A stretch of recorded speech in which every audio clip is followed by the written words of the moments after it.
శ్రీ గురుభ్యో నమః. ధనురాశి జాతకులకి 2024 ఫిబ్రవరి 1వ తేదీ గురువారంతో ప్రారంభమై 10వ తేదీ శనివారంతో అంతమయ్యేటువంటి తొలి 10 రోజుల్లో ఫలితాలు, సూచనలు, సలహాలు క్లుప్తంగా 4 పాయింట్లలో తెలియజేయబోతున్నాను. ఇక మొదటి పాయింట్కి వస్తే 1వ తేదీ ఉదయం నుంచి 3వ తేదీ అర్ధరాత్రి దాటిన తర్వాత 1:04 వరకు ఉన్నటువంటి సమయం అంతా కూడా మీ లైఫ్ అడ్మినిస్ట్రేషన్ కావచ్చు, మీరు వ్యాపారం చేస్తున్న, ఏదన్నా ఉపాధి ఉన్న, స్వయం ఉపాధి లేక ఉద్యోగంలో ఉన్న లాభస్థానం అనుకూలంగా ఉంటుంది. ఇక్కడ లాభస్థానం అంటే ఏమిటి అంటే ఏదో కార్యక్రమం చేస్తారు, చేస్తే దాని మీద వచ్చేటువంటి ప్రతిఫలం. చాలా కాలం చేసేవారు ఉంటారు, కేవలం ఏదో ఈ 2-3 రోజులు కూడా చేసేవారు ఉంటారు. ఇక్కడ ఒక విషయాన్ని కూడా చెప్పుకోవాలి. షేర్ మార్కెట్లో లాభం కూడా అది కూడా స్పాట్లో తెలిసేది, అలాగే స్పెక్యులేషన్. కానీ ఈ జూదం సంబంధమైనటువంటి క్రియల్లో ఉండేటువంటి లాభాన్ని ఎక్కువగా పరిగణలోకి తీసుకోవద్దు దయచేసి.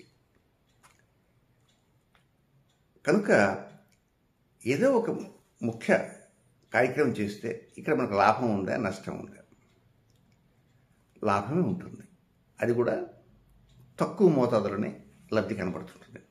అలాగే ఒక ముఖ్య కార్యక్రమాల్లో పెండింగ్ పడుతూ వస్తుంటాయి చాలా కాలం నుంచి. అలాంటి పెండింగ్ పడేటువంటి కార్యక్రమాలు కూడా కొంతవరకు అవి సరైన రూట్లోకి ప్రవేశిస్తుంటాయి. ఏదైనా 1వ తేదీ, 2వ తేదీ, 3వ తేదీ అర్ధరాత్రి వరకు మాత్రం లాభస్థితి బాగుంటుంది. అది ఉద్యోగం, వ్యాపారం, మీ దినచర్య, మీ స్వయం ఉపాధి మార్గాలు ఏవో ఉంటాయి కనుక వాటిలో దేంట్లో అయినా కూడా లాభం ఉంటుంది. ఒక ముఖ్యమైనటువంటి అధికారితో మాట్లాడాలనుకుంటారు, ఎన్నిసార్లు వెళ్ళినా పని కాదనుకోండి, ఇప్పుడు పని అయ్యేటువంటి అవకాశాలు ఉంటాయి. ఒక సంతకం కోసం వెయిట్ చేస్తుంటారు, కాలే, ఇప్పుడు అయ్యేటువంటి అవకాశాలు ఉంటాయి. ఇక 2వ పాయింట్, 3వ తేదీ అర్ధరాత్రి దాటిన తర్వాత 1:04 మొదలై 6వ తేదీ ఉదయం 7:35 వరకు ఉన్నటువంటి సమయం మాత్రం ఇది డబ్బు కొంచెం దండిగా ఖర్చు అవుతుంటుంది, సమయం వృధా అవుతుంటుంది. ఇవ్వవలసిన వారంతా కూడా సిద్ధంగా మీ డబ్బు కోసం రెడీగా ఉంటారు. దీంతోపాటు మీరు కొంచెం 1-2 తారీఖుల్లో కొంచెం మీ కార్యక్రమాల లాభస్థితిలో ఉంటాయన్నా కదా, ఆ లాభస్థితిలో ఉన్న కార్యక్రమాల కోసంగా 4వ తేదీ, 5వ తేదీ 2 రోజులు కూడా కొంత సమయాన్ని వెచ్చించిన కారణంగా ఆ సమయం వృధా అయ్యేటువంటి అవకాశాలు వస్తాయి. ఇక్కడ డబ్బు కొద్దిగా వృధా అయ్యే అవకాశాలు వస్తాయి, డబ్బుతో పాటు సమయం కూడా వృధా అవుతుంటుంది. ఒక్కోసారి మీరు తెలిసి తెలియకుండా ఒక రూట్లో వెళ్ళాలనుకుంటారు, ఆ రూట్ అది తప్పు రూట్ అయిన కారణంగా వెళ్ళిన సమయం అంతా దండగా. కనుక ఎక్కడికైనా వెళ్ళాలనుకుంటే అక్కడికి పోయి ఫోన్ చేద్దామనో, లేకపోతే సరైన మ్యాప్ పెట్టుకోకుండా వెళ్ళటము, ఇవన్నీ కొంచెం కష్టసాధ్యం. కనుక పూర్తిగా అవగాహనతోనే వెళ్ళడానికి ప్రయత్నం చేయండి. తీరా ఆ ప్రాంతానికి వెళ్ళిన తర్వాత అది మీరు వెళ్ళవలసిన ప్రాంతం కాదు అని తెలిసిందనుకోండి, డబ్బు నష్టమవుతుంది, సమయము నష్టమవుతుంది. కనుక అది 4-5 తేదీల్లో ఈ 2 రోజుల్లో సంభవించేటువంటి అవకాశాలు ఎక్కువగా ఉన్నాయి. ఇక నెక్స్ట్ 6వ తేదీ ఉదయం 7:35 నుంచి 8వ తేదీ ఉదయం 10:14 వరకు ఉన్న సమయం ఇది ప్రశాంతత. దీంట్లో ప్రశాంతత, అన్నింటిలో ఆల్ మనసు ప్రశాంతం ఉండొచ్చు, చేసే ఉద్యోగంలో ప్రశాంతం ఉండొచ్చు, వ్యాపారంలో ప్రశాంతం ఉండొచ్చు, పెద్ద హెడేక్ తొలగిపోయిన కారణంగా ప్రశాంతం ఉండొచ్చు, లేదా సుఖంగా కొంచెం విశ్రాంతి తీసుకుందాం అనుకుంటే అంత దొరక్కపోవచ్చు. కనుక అది మానసిక ప్రశాంతం ఉండొచ్చు, శారీరక ప్రశాంతం ఉండొచ్చు, సుఖంగా విశ్రాంతి కావచ్చు. ఏదైనా సరే కొంతవరకు బెటర్మెంట్ రిజల్ట్స్ పొందే అవకాశాలు ఉంటాయి. 6వ తేదీ, 7వ తేదీ ఈ 2 రోజులు కూడా చక్కగా ఉంటాయి. కొంచెం మనసు విప్పి మాట్లాడేటువంటి వ్యక్తులు తారసపడతారు, మీరు కూడా మనసు విప్పి మాట్లాడగలుగుతారు.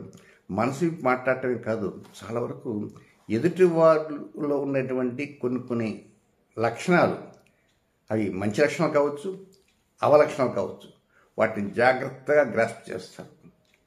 ఓహో, వీరిలో ఈ లక్షణం ఉంది కనుక మనం జాగ్రత్తగా ఉండాలి అనేటువంటి రీతిలో కొంచెం మీకు అవగాహన వచ్చేస్తుంటుంది, కనుక చక్కగా వెళ్ళిపోతుంటుంది.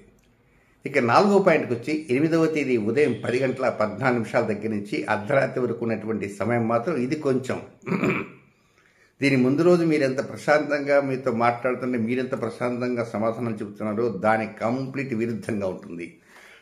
అంటే ఎదుటివారితో మీరు ఏదైనా మాట్లాడుతారంటే దౌర్జన్యంగా మాట్లాడినట్టుగా అవతల వారికి అనిపిస్తుంటుంది. మీరు కూడా ఏం తక్కువ తినరు, కొంచెం కలహప్రదంగా మాట్లాడతారు, కోపంగా మాట్లాడుతుంటారు. ఎప్పుడైతే మీ మాటల్లో ఆవేశం ఉన్నట్టుగా కనపడుతుంటుంది ఎదుటివారికి, దానివలన కొంచెం మూల్యం చెల్లించుకోవాల్సి వస్తుంది. సారీ చెప్పుకుంటే పర్వాలేదు, మీరు వెళ్తూ డ్రైవింగ్లో వెళ్తూ చిన్నది ఏదైనా తప్పు మీ వల్ల జరిగినా ఎదుటివారిని గద్దిస్తారు. ఆ ఎదుటివారికి కొంచెం పరపుతుంది అనుకోండి, నలుగురు చేరుతారు. కనుక డ్రైవింగ్ చేసే సమయంలో కొంచెం జాగ్రత్తగా డ్రైవ్ చేయండి. ఏ చిన్నపాటి వ్యక్తికి తగిన దాన్ని చిన్నదాన్ని గోరంతను కొండంతలు చేస్తారు. కనుక అప్పుడు 10 మంది చేరిన తర్వాత తప్పు మీదే అని చెప్పి దానికి నష్టపరిహారం కట్టమంటారు. కనుక ఎక్కడో ఆలోచన చేస్తూ డ్రైవ్ మాత్రం చేయకండి. చిన్నదానికి పెద్దదానికి కుటుంబ వ్యక్తుల మీద కావచ్చు, సహ ఉద్యోగులతో కావచ్చు, దానితో కావచ్చు, వారితో కొంచెం ద్వేషపూరితంగా ఆగ్రహావేశాలు మాత్రం వద్దు, కొంచెం తగ్గించుకునే ప్రయత్నం చేయండి. దానివలన కొన్ని సమస్యలు అంటే వస్తాయి. ఆ సమస్యలు ఒక్కోసారి 2 రోజులు 3 రోజులు ఉండదు, కొంచెం ఎక్కువ కాలం ఉండేటువంటి అవకాశం వస్తుంది. కనుక మీరు డ్రైవింగ్లో అత్యంత జాగ్రత్తగా ఉండాలి. పొరపాటున దేనికైనా గుద్దారనుకోండి, అవతల వాడు కేసు పెట్టచ్చు, తిరుగుతూ ఉండాలి. కనుక ఎక్కడో ఆలోచన చేస్తూ డ్రైవ్ చేయవద్దు. వీలైనంతవరకు మీ లిమిట్స్లో మీరు జాగ్రత్తగా డ్రైవ్ చేయండి. ఏం భయపడాల్సిన అవసరం లేదు. కొంచెం ఆవేశాన్ని కూడా తగ్గించుకొని ఆలోచనని ఎక్కడ పక్కన పెట్టేసి దృష్టి మాత్రం డ్రైవింగ్ మీదనే కాన్సన్ట్రేట్ చేస్తూ డ్రైవ్ చేయండి. ఇక నెక్స్ట్, ఈ ధనుసు రాశిలో జన్మించిన జాతకులకి నక్షత్రాల ప్రకారంగా కొన్ని వ్యతిరేక సమయాలు ఉన్నాయి. రొటీన్ కార్యక్రమం మాత్రం ఆ సమయాలు చేసుకోవచ్చు, కొత్త కార్యక్రమం మాత్రం మొగ్గు చూపకూడదు. అవి ఏమిటంటే, మూలా నక్షత్రంలో జన్మించినటువంటి జాతకులకి 3వ తేదీ ఉదయం 5:57 నుంచి 4వ తేదీ ఉదయం 7:21 వరకు, పూర్వాషాఢ నక్షత్రంలో జన్మించిన జాతకులకి 4వ తేదీ ఉదయం 7:21 నుంచి 5వ తేదీ ఉదయం 7:54 వరకు అనుకూల సమయం కాదు, రొటీన్ కార్యక్రమం చేసుకోవచ్చు. ఇక ఉత్తరాషాఢ నక్షత్ర మొదటి పాదంలో జన్మించిన ధనువు రాశి జాతకులకి 5వ తేదీ ఉదయం 7:54 నుంచి 6వ తేదీ ఉదయం 7:35 వరకు అనుకూలమైన సమయం కాదు. కనుక ఈ సమయాలలో కొత్త కార్యక్రమాల వైపు వెళ్లకుండా రొటీన్ కార్యక్రమాలనే చేసుకోవడానికి ప్రయత్నం చేస్తుండాలి.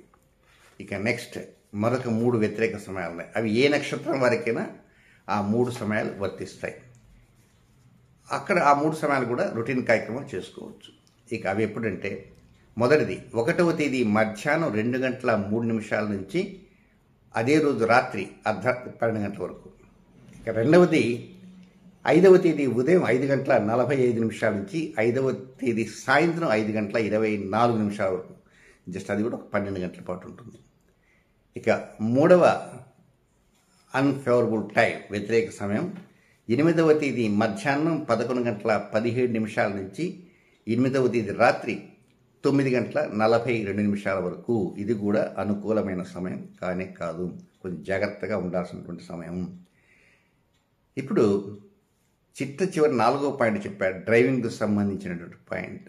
అది కొంచెం జాగ్రత్తగా ఉండండి అని. అందులో ముఖ్యంగా 9వ తేదీ, ఆ రోజు మౌని అమావాస్య, పుష్య అమావాస్య అంటారు. ఆ రోజు శుక్రవారం, శ్రవణ నక్షత్రం మధ్యాహ్నం దాకా ఉంటుంది. అంటే ఆ శ్రవణం అంటే చంద్రుడి యొక్క నక్షత్రం. కనుక ఆ చంద్రుడు ఎవరు? మనఃకారకుడు. 9వ తేదీ ఉదయం నుంచి మధ్యాహ్నం 12 గంటల లోపల మిమ్మల్ని ఎవరన్నా తప్పుదారి పట్టించారనుకోండి, కొంచెం అలర్ట్గా ఉండండి. ఏదన్నా మీరు ఎవరన్నా ఒక కార్యక్రమం కోసం ఎవరన్నా అడిగారనుకోండి, వారు మిమ్మల్ని ఏదన్నా నమ్మించి మోసం చేయాలనే ఆలోచనతో కూడా ఉండే అవకాశాలు ఉన్నాయి. కనుక 9వ తేదీ ఉదయం నుంచి మధ్యాహ్నం 12 గంటల వరకు షార్ప్. కనుక గుడ్డిగా నమ్మవద్దు. ఇది కొండ గుర్తుపెట్టుకోండి. వీలైనంత వరకు నూతన వ్యక్తులతో అటు వెళ్ళి కాఫీ తాగటము, టీ తాగటము, పిచ్చాపాటి కొంతమంది మాట్లాడుతుంటారు. కొత్తగా పరిచయం వ్యక్తులు వారు ఏదైనా పెట్టినా కూడా వెంటనే స్వీకరించవద్దు. గుర్తుపెట్టుకోండి. ఇదేంటి తిరుపతి ప్రసాదం తెచ్చారంటే ఆమెను వెంటనే తీసుకోవద్దు. కొంచెం దూరంగా పెట్టడం అనేది మంచిది. మరొక రకంగా భావించవద్దు. ఎవరు ముఖ పరిచయం లేనటువంటి వ్యక్తులు పరిచయం చూస్తే చక్కగా ప్రసాదం స్వీకరించడానికి ప్రయత్నం చేయండి. శుభం.